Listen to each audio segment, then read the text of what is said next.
Hi, it's Jen with Astrology. Welcome back to the channel.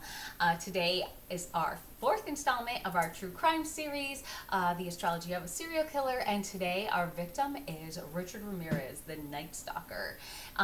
So Richard Ramirez was born on February 29, 1960, died on June 7th, 2013. Again, he was born on a new moon in his fourth house. It was actually it was about a day and a half after the new moon in his fourth house of Pisces. So who does that remind you of? John Wayne Gacy was also born, he was actually a solar eclipse new moon in his fourth house of Pisces. So they both had the same ascendant in Sagittarius, obviously. So again, like others that we've learned about during this series, he is heavily mutable. So look at here, he's got a lot going on. He's got Sun, Moon, and Mercury in Pisces. He's got Jupiter over here in Sagittarius, and he's got Pluto and his North Node up in Virgo. He's got Lilith over here in Gemini. That's really the only one going on there. So his chart is basically a mutable water sign. So the ruler, not even just his ascendant ruler, but the ruler of the chart is basically Jupiter. So that is the major malefic in a day chart, or not major malefic, it's the major benefic. That's a good thing in a day chart, but this is a night chart, as you know, he was born under that new moon in the evening. So all three, we have John Wayne Gacy, we have Ted Bundy, and now we have Richard Ramirez, all born in on a new moon in a mutable sign. So both Gacy and Ramirez, it was in their fourth house in Pisces. So when we look at the dignities and debilities, his Jupiter was in dignity in Sagittarius, and that is where his ascendant is. His ascendant is in Sagittarius at 22 degrees, and so, you know, good placement. His Saturn, if you look, was in his second house in its dignity, also in its rulership of Capricorn. So he had two really good placements, but then he has Mercury over here in its fall in Pisces. So, you know, communication might have been an issue, maybe with learning, you know, kind of processing information, learning things, you know, with this being in his fourth house, maybe, you know, things weren't taught very well, but we'll look into that a little bit more. So again, ascendant was at 22 degrees, sun and moon in Pisces. Wasn't an eclipse like Gacy, but it was still a new moon in Pisces. So his ascendant is Sagittarius. That's ruled by Jupiter. Jupiter in his chart, I have it kind of in the middle here, but it was actually at the 29th degree of Sagittarius. So that is at the critical degree. That's that kind of almost, he could have been born with that kind of panic, like I need to do something. There's something that needs to be done. I'm not settled. I'm unsettled. I feel like something needs to be finished. Something needs to be completed. So he might have been born into this world, especially on a new moon, and then with that desperation of, you know, that 29th degree, things coming to an end. And that is the major ruler of this chart, because it's the ruler of his sun and moon in Pisces and his ascendant in Sagittarius. So Jupiter is really important in this chart. So it was also conjunct his ascendant. So they were 22 degrees, so it was about 7 degrees apart, kind of a wide orb there. But that could potentially mean good fortune, easy to bounce back from, you know, things that have gone wrong. Again, it's in a mutable sign. So, you know, the two signs that it rules are both mutable signs. So it has that adaptability to new situations, circumstances, that kind of, you know, going along, and, you know, when things happen, it just kind of, morphs into what it needs to do to kind of handle the situations. We see that really big time in his chart, and we've seen that in other charts too with that heavy mutability. So Sun and Moon in Pisces, ruler's Pisces. Again, traditional ruler is Jupiter, but the his moon is actually square to Jupiter. His moon is at 29 degrees also. So that's also at that kind of critical degree. And that's in a square with Jupiter. So, you see that there could be that addiction there, that Jupiter kind of blowing things up, kind of exaggerating things. Pisces, with so much going on in Pisces, there is that ability to become addicted. Not everyone that's born with a Pisces sun or moon is easily addicted, but it can happen, and it's happens a little bit maybe easier with them. When we also look at the traditional or the modern rulership of Neptune, being in the 12th house, there's again that kind of hidden that escapism type thing, trying to escape from reality. So again, that ability, or that almost apt to become addicted, or on abusing substances, could be something that could happen to him. So what we do know that is, he did get into drugs and alcohol at the very early age of 10 years old. So this could have been a coping mechanism. We have this going on, this square with his self and with his house of, fourth house of upbringing, family.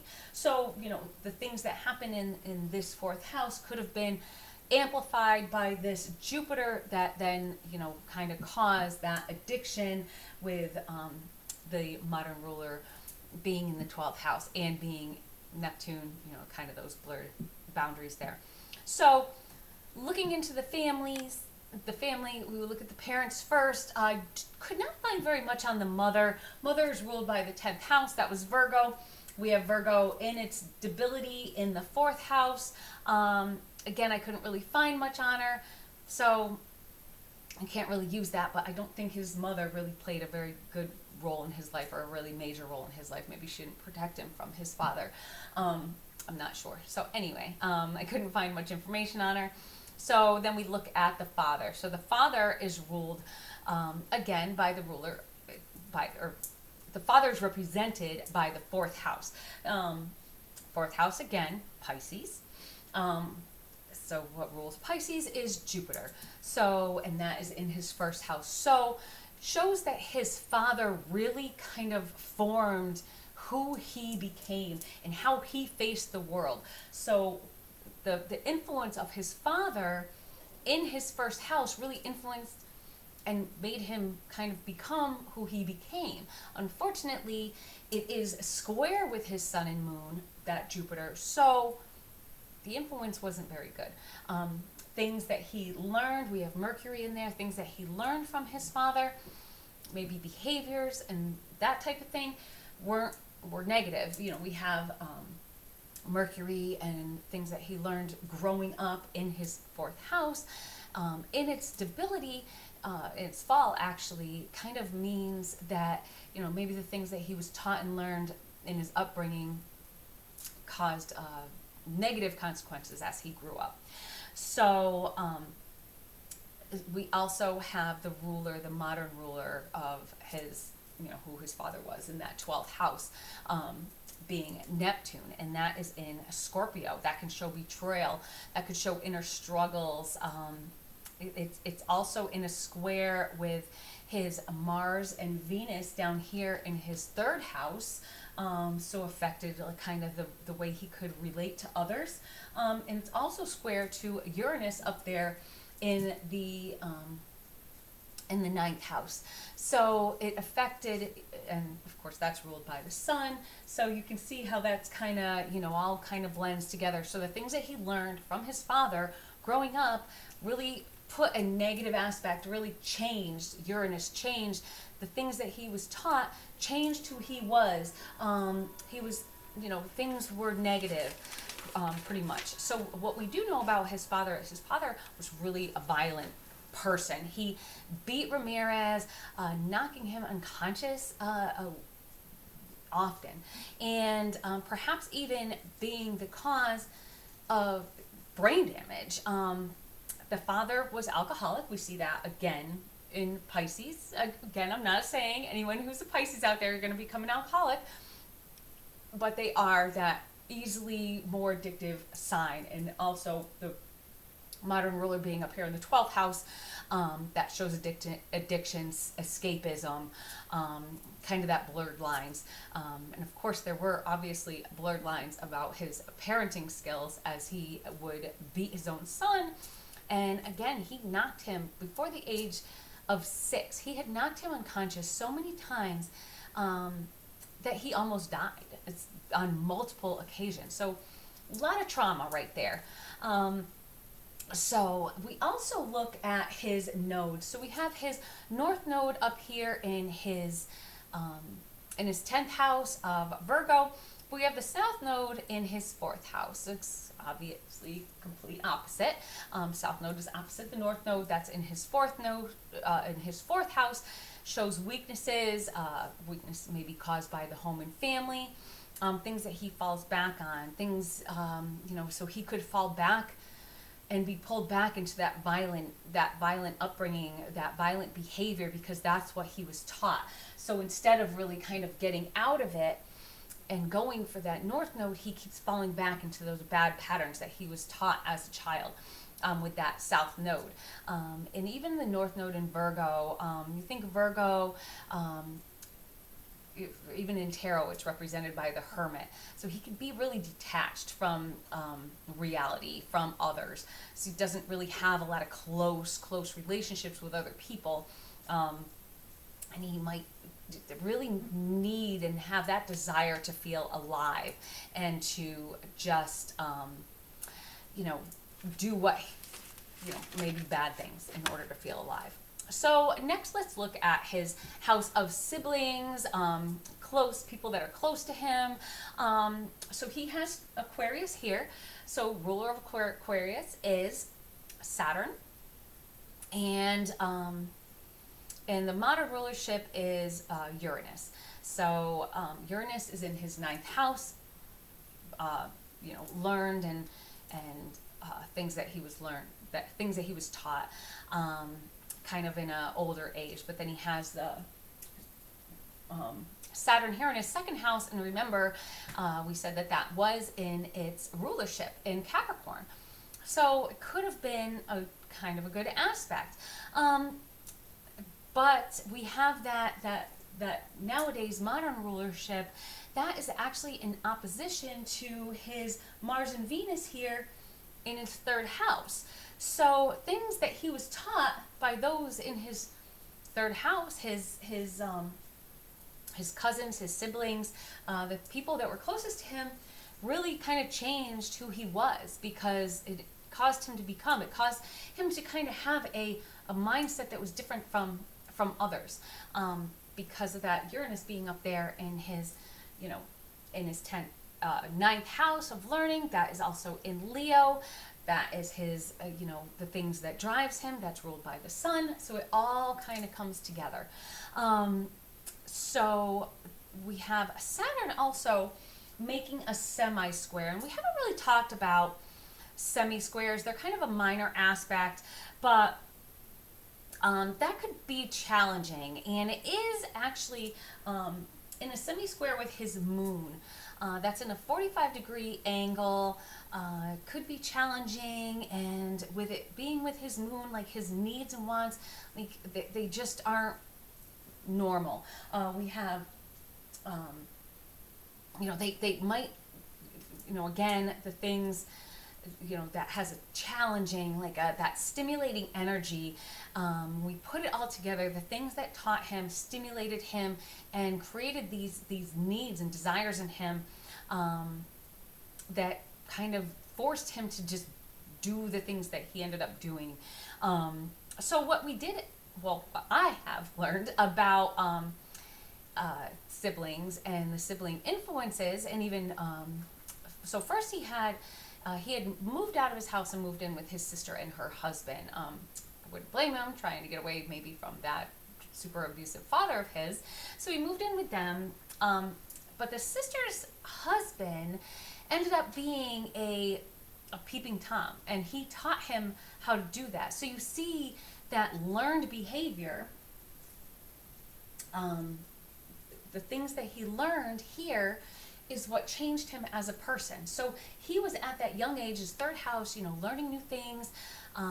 Mercury is, about also learning things he learned in his upbringing weren't really that great. So, you think of his title, the Night Stalker, and being that peeping Tom kind of gave him that ability, that desire to do these things, to want to spy on people, and, he was able to hide in the night. He was the Night Stalker. He could, go unseen and until he did the bad things that he did.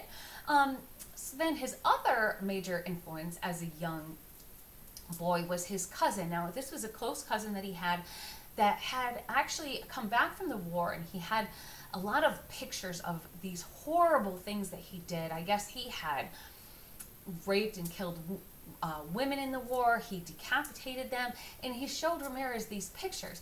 So Ramirez said that they really didn't even bother him, these pictures. And it kind of almost like it, you think of this sun and moon in Pisces, that ability, with that Neptune modern rulership and Jupiter, that ability to really kind of gather that information and those images and process them differently. That's in the 12th house. He put them back in a different, and processed them in a different way. And this cousin actually even killed his own wife in front of Ramirez. And I think he was about 14 years old at the time. And he said that it didn't even bother him. So he became immune to seeing this graphic death and this horrible images from these pictures to just being this peeping Tom. So you put all this together as a child growing up with this and his upbringing, and so much focus on just like, okay, this mutable energy, like we're creating you to be this person, and we're mutating you almost. You think of mutable, and it is like mutating, it's changing. They mutated him into becoming this creature, this Night Stalker, this person that he became, this murderer, because of, just all this going on, in this all this negativity that was given to him, that he just processed, put in that 12th house, that Scorpio, and it became, pushing it deep down, deep back, deep down. Like, think of Scorpio really putting things down deep, and it transformed him. Ruler of Scorpio. You think of Pluto, as the modern rulership. You think of Mars. So that acting without regard, that doing, that passion, that I need to feel, that need to control, just taking him over. And that in his first house, that's becoming who he became. So, so we also have his Venus and Mars squaring that Neptune. And so the Venus Mars squaring Neptune, really those boundaries, those skewed kind of foggy boundaries just weren't there. And that is also in opposition to his, the Uranus, those strong desires, that acting on passion, that addiction. Venus opposite Uranus is just really unorthodox relationships. These relationships that he had with these people, they were so unhealthy for him. He also has Chiron in his third house, and that kind of shows challenges, trauma, from learning and issues with connecting with others. So, he has that Chiron down there, so he really didn't connect with others on a really good basis. He connected with these negative things, these, stalking people, peeping Tom, looking at murder and seeing this murder with all the people that were closest with him, his parents, again, not sure about his mother, but his father, not the greatest person in the world. So this is the relationships he had. They were all just destructive relationships. So the looking up a little bit again, we have, let's see, I do have a solar arc in here. We want to look at some of the transits. So, okay, so his solar arc, this was interesting. So his sun actually changes signs when he is at 22 years of age. So it moves from Pisces into Aries. The solar arc is a day for a year, or I'm sorry, a degree for a year. So every year it moves 1 degree. So at 22 years old, it had moved into Aries. And now this is when he starts really burglarizing, larceny, breaking into people's houses, stealing things. He got really into cocaine. So he was, you think Aries, that, cocaine ridden, doing things without regard. His son moving into there, this became like what he needed. I have to have this. Like, he became very addicted to it, and he had to have it. So he was doing things to get this drug, stealing money from people, just doing things without regard for others. And then we have that, his Mars, the ruler, in Aquarius. So, again, that shows that, like, he played by his own rules. Like, he made his own laws. He didn't go by normal laws.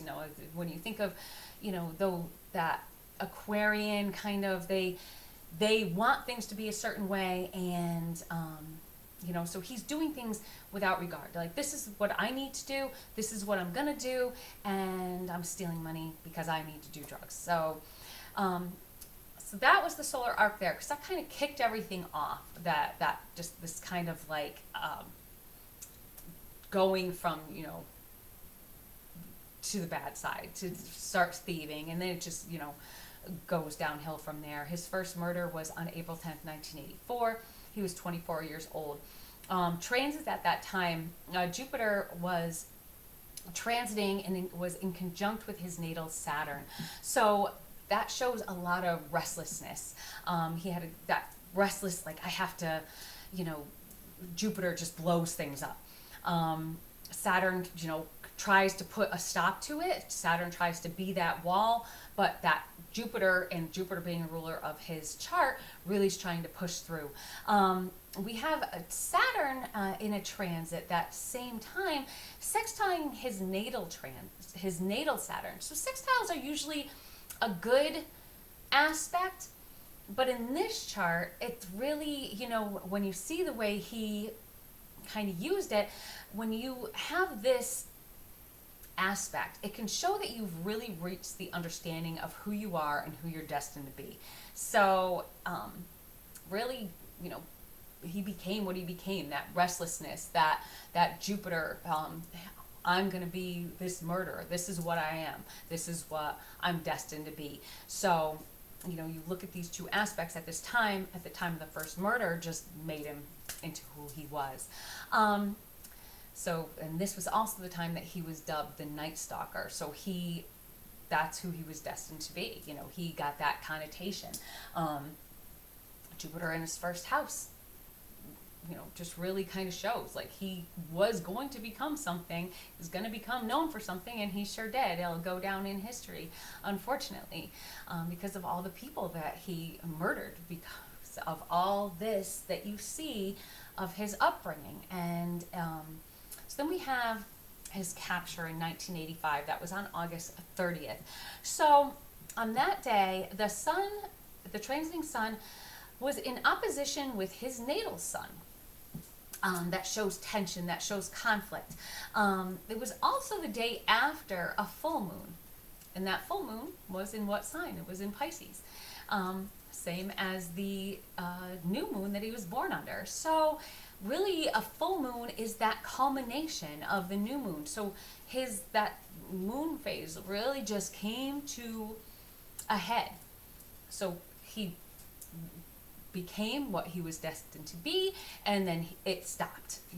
Came to the head, and then stopped. Thank God. it didn't last too long, but still it was too long. So the moon in conjunction with his natal sun, that climax, that ending, the ending of that drive, that will, just everything just came to an end. So his death was, again, want to look at these similarities that he has with these other, oh, excuse me. So you want to look at the similarities that he has with these other serial killers that we've talked about during this series. John Wayne Gacy, I think, is probably the biggest similarity. There's so much focus on that Pisces in there. And so his death, and here's like the kicker I felt with him, that really just the icing on the cake with Mr. Ramirez here, was one day prior. So one day before the new moon. So if you've watched my videos on different aspects, major aspects that are happening, new moons, full moons, that type of thing, you're always going to feel them a little bit more intensely if they're happening in, say, if you're a mutable sign, you have sun, moon, ascendant in mutable signs, or your personal planets, you're going to feel that a lot more than, you know, people that have, you know, most everything, say, in a cardinal sign. So this was, again, in a mutable sign of Gemini, is this new moon. So kind of about starting a new life and starting, you know, a new chapter. So this is in the mutable sign of Gemini, so in opposition with his ascendant, square with his sun and moon. This is the day that he died. So this new moon. So I think death is really that kind of just transformation, and that new, you know, seed being planted, going on to a new life. So starting a whole nother chapter. You couldn't really spell it out any better than that. John Wayne Gacy, the other one, he died, he was born and died on a new moon. So just crazy when you think about it, and you kind of, you know, compare these charts, and the more we learn about these people. So it's really interesting that he, like Gacy, like Bundy, born on new moons, all three of them, all mutable signs, that ability to just kind of, you know, be mutated into, you know, what you need to be to get things done, to kind of, you know, I need to complete this, you know, that's the ending, that's the ending of the seasons, that's the ending of, you know, the last, before you move on to that cardinal sign. So not letting things stop you, just kind of going with the flow. Being born on that new moon is that acting without regard. That could be because you're that naive, that newness, that immaturity almost. You know what you want, you need that stimulation, and you do whatever you can to get it. Another funny thing about him is, when you think of John Wayne Gacy, when you think of Richard Ramirez, when they were in prison, they had, you know, John Wayne Gacy, you know, this is in Sagittarius. That was their ascendant. That's the way they, you know, the world saw them. People were fascinated with them. They were just enamored with them, and they, you know, John Wayne Gacy was selling artwork that he made of clowns, you know. People would buy this stuff. And then, you know, Richard Ramirez, women were in love with him. They were reaching out to him. So it's just, it's that Sagittarius, if you know Sag, they're so likable. There's just something about them that just kind of just like that, I don't know, that charisma. And, you know, even though he had like no teeth and whatever, girls love this guy, so whatever. I'm not one of those girls. He's, whatever. Anyway, a lot of people are drawn to serial killers. It's weird. So I hope you enjoyed. That was the Richard Ramirez episode, the Night Stalker.